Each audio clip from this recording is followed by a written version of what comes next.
Pencarian KRI Nanggala 402 saat ini sudah dalam fase sapsang atau kapal selam tenggelam. Kepala Staf Angkatan Laut Kasal Laksamana TNI Yudo Margono pada Sabtu 24 April menyampaikan fase itu diumumkan setelah adanya temuan komponen dan serpihan dari kapal selam tersebut.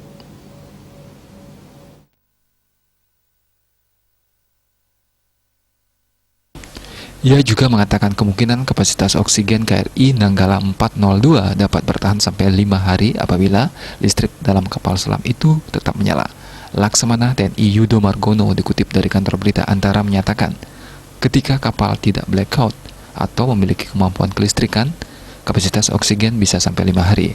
Terkait dengan itu, Kepala Staf Angkatan Laut belum dapat memastikan apakah KRI Nanggala 402 saat berlayar dan turun ke bawah permukaan laut dalam keadaan mati listrik, blackout atau tidak. Dari informasi itu, Yudo berharap KRI Nanggala 402 tidak dalam keadaan listrik mati. Walaupun demikian, jika listrik dalam kapal selam mati total, kapasitas oksigen hanya tersedia sampai 72 jam atau kurang lebih 3 hari. KRI Nanggala 402 telah hilang kontak pada hari Rabu 21 April sekitar pukul 03.00 WITA.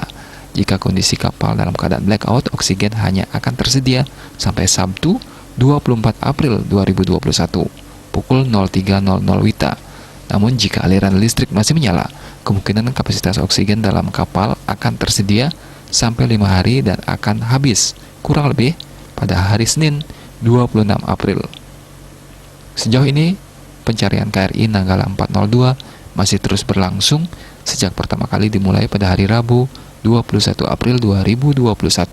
Pencarian kapal saat ini terkonsentrasi di 9 titik pada perairan utara Bali, yaitu sekitar 40 km dari pesisir Celukan Bawang, Kabupaten Buleleng. 9 titik itu jadi daerah fokus penyelidikan. Karena tim pencari sempat menemukan tumpahan minyak serta mendeteksi daya magnet cukup kuat pada kedalaman 50 hingga 100 meter. Laksamana TNI Yudo Margono memprediksi kemungkinan posisi kapal selam telah bergeser sekitar 2 mil dari lokasi penyelaman. Sejauh ini, TNI telah mengerahkan 21 KRI yang sebagian besar memiliki daya deteksi sonar untuk memetakan situasi kedalaman di dasar laut.